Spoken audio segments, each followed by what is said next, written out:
সংগ্রামী সাথী বন্ধুগণ, আসসালামু আলাইকুম।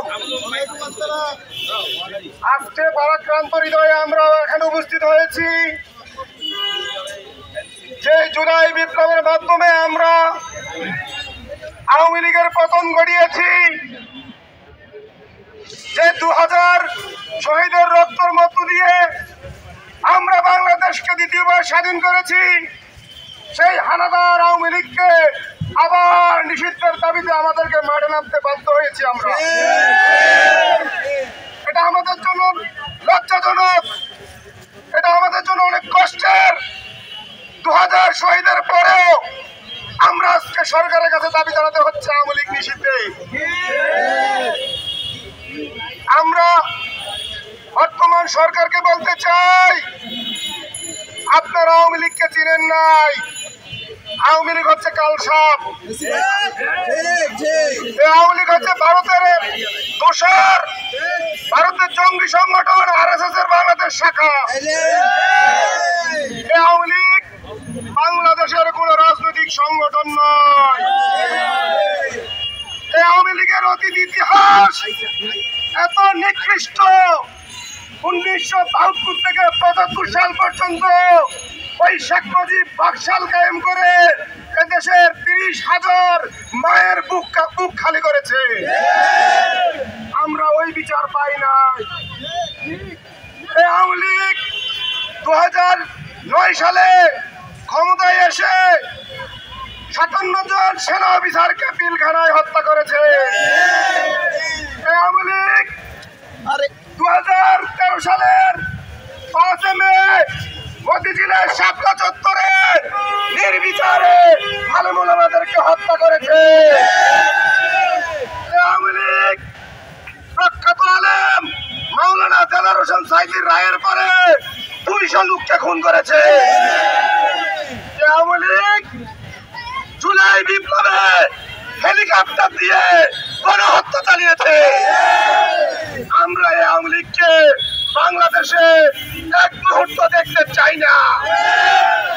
বর্তমান অন্তর্বর্তী সরকারকে বলতে চাই, ডক্টর ইউনূসকে বলতে চাই, আজকে আপনি বলেছেন মিডিয়ায় আওয়ামী লীগ নির্বাচনে অংশগ্রহণ করবে কি করবে না, এই সিদ্ধান্ত আওয়ামী লীগ নিবে। আমরা আপনাকে বলতে চাই আওয়ামী লীগ বাংলাদেশে থাকতে পারবে না। এই সিদ্ধান্ত দেশের জনগণ জানিয়ে দিয়েছে। ডক্টর মোহাম্মদ ইউনূসকে বলতে চাই এবং আপনার উপদেষ্টা পরিষদকে বলতে চাই, আপনাদের ফ্যামিলি থেকে কেউ শহীদ হয় নাই, আপনারা শহীদ হন নাই। শহীদ মায়ের কন্দন আপনাদের কর্ণকুহরে বোঝায় না। তাই আপনারা আওয়ামী লীগ নিষিদ্ধে নতজন আচরণ করছেন, নমনীয় আচরণ করছেন। আমরা উপদেষ্টা পরিষদকে আরো বলতে চাই, আপনারা সংস্কারের কথা বলেন, বর্তমানে বাংলাদেশে আওয়ামী লীগ নিষিদ্ধ করা হচ্ছে সবচেয়ে বড় সংস্কার।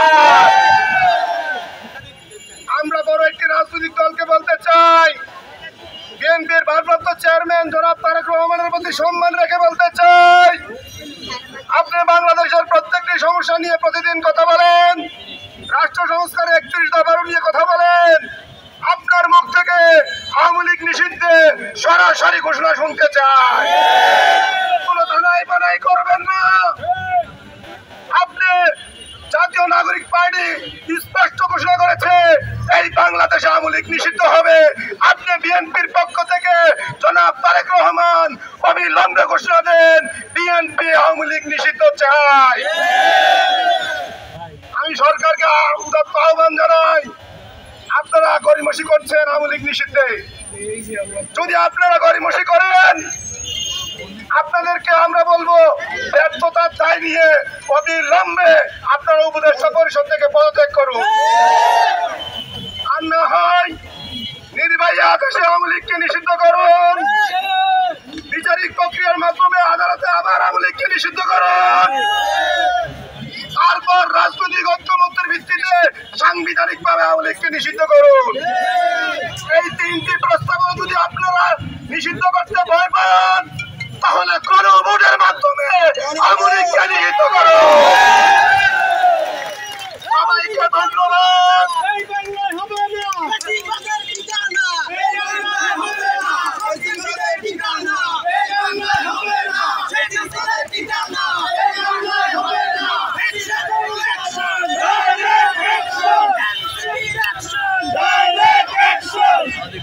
এই 4 পদ্ধতি দিয়ে যদি আপনারা আওয়ামী লীগকে নিষিদ্ধ করতে ব্যর্থ হন, ডক্টর মোহাম্মদ ইউনূসকে বলবো আপনি ব্যর্থতার দায় নিয়ে পুরো উপদেষ্টা পরিষদ নিয়ে পদত্যাগ করুন। যারা আওয়ামী লীগকে নিষিদ্ধ করতে সক্ষম ওই উপদেষ্টা পরিষদকে আমরা ক্ষমতায় দেখতে চাই। আরেকটি কথা বলতে চাই, যারা এই আওয়ামী লীগ নিষিদ্ধের পথে বাধা হবেন, আপনারা আমাদের সাথে লড়াই করার জন্য প্রস্তুত হন। আমরা 2000 ছাত্র জনতা জীবন দিয়ে দেশ স্বাধীন করেছি, প্রয়োজনে আওয়ামী লীগ নিষিদ্ধে আরো 2000 শহীদ হব। সবাইকে ধন্যবাদ। ইনকিলাব জিন্দাবাদ, জাতীয় নাগরিক পার্টি জিন্দাবাদ, বাংলাদেশ জিন্দাবাদ। আমার পূর্ববর্তী বক্তা ইতিমধ্যে বলে গিয়েছেন, আওয়ামী লীগ কোনো রাজনৈতিক দল নয়। আওয়ামী লীগ হচ্ছে দিল্লির প্রেসক্রিপ্টের একটি সন্ত্রাসী সংগঠন।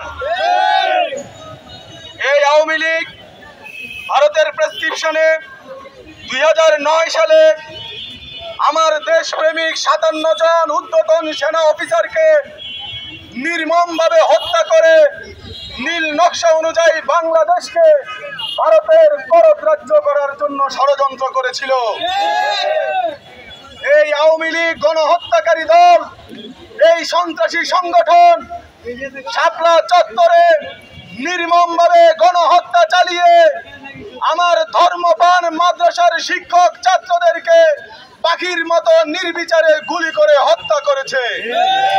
শুধু তাই নয়, রাতের অন্ধকারে ল্যাম্পপোস্টের আলো বন্ধ করে গণহত্যা চালিয়ে সেই গণহত্যার চিহ্নগুলোকে তারা মুছে ফেলে রাতে রাতে রক্তকে ধুয়ে ফেলেছিল। শুধু তাই নয়, এই গণহত্যায় যারা নিহত হয়েছে তাদের তালিকা যেন প্রকাশ না হয়, তাদের পরিবারকে ভয় দেখানো হয়েছে এবং নিহতদের তালিকা প্রকাশ করার জন্য মানবাধিকার সংগঠনের প্রধানদেরকে গ্রেফতার করে তাদেরকে রিমান্ডে নির্যাতন করেছিল।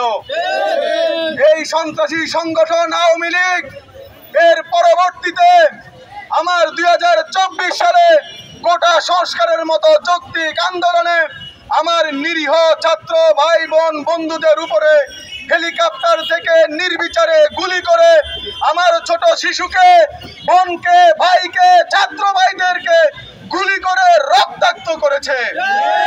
এই সন্ত্রাসী গণহত্যাকারী বাহিনীর বিরুদ্ধে জাতিসংঘ তাদেরকে গণহত্যাকারী দল হিসাবে তাদের জড়িত হওয়ার প্রমাণ মিলেছে। সেই গণহত্যাকারী সন্ত্রাসী দিল্লির দাসত্বকারী সংগঠনকে আজকে আবার নতুন করে বাংলাদেশে রাজনীতিতে সুযোগ করে দেওয়ার অপচেষ্টা আমরা দেখতে পাচ্ছি।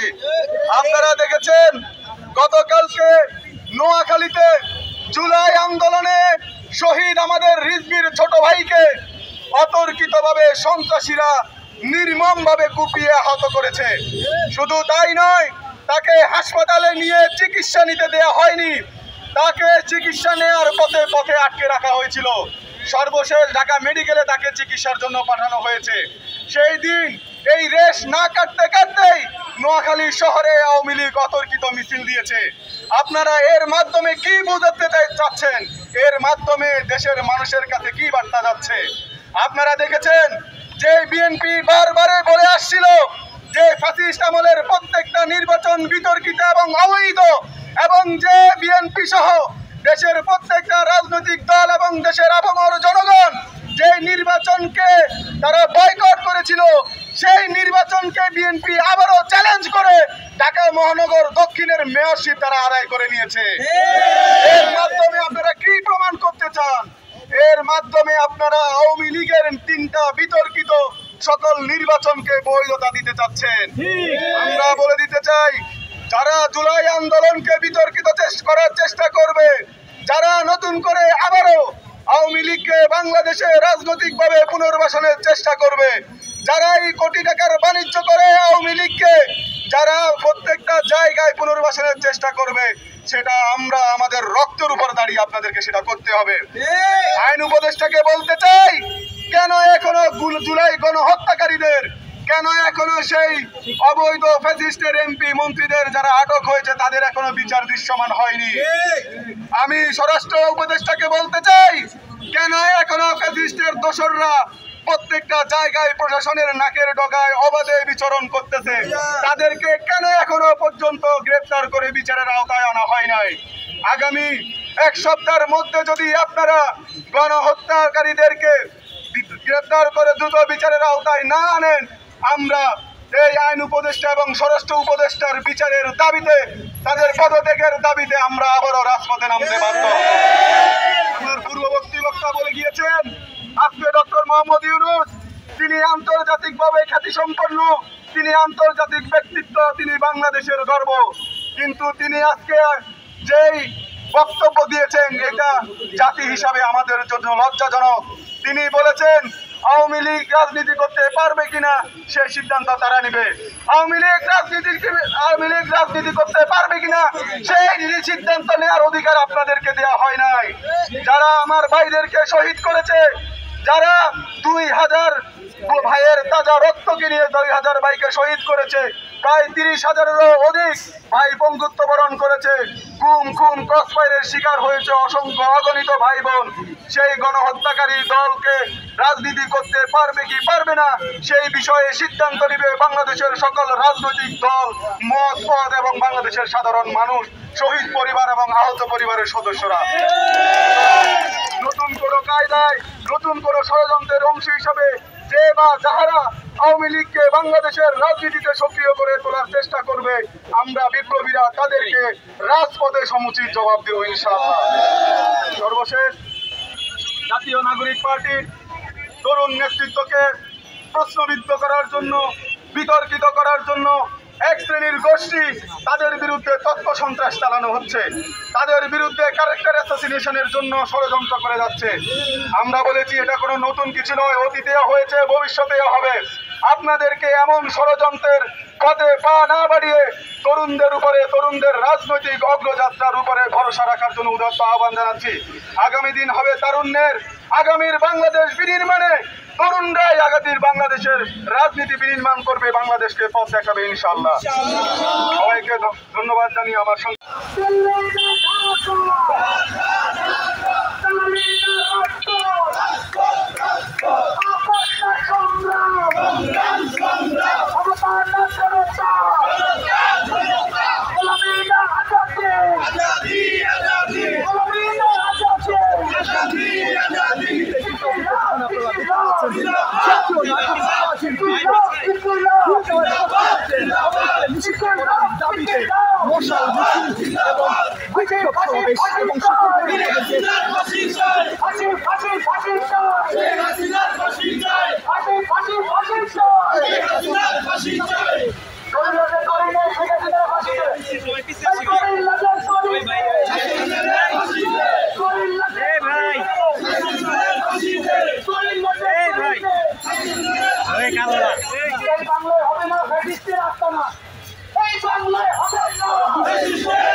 জিন্দাবাদ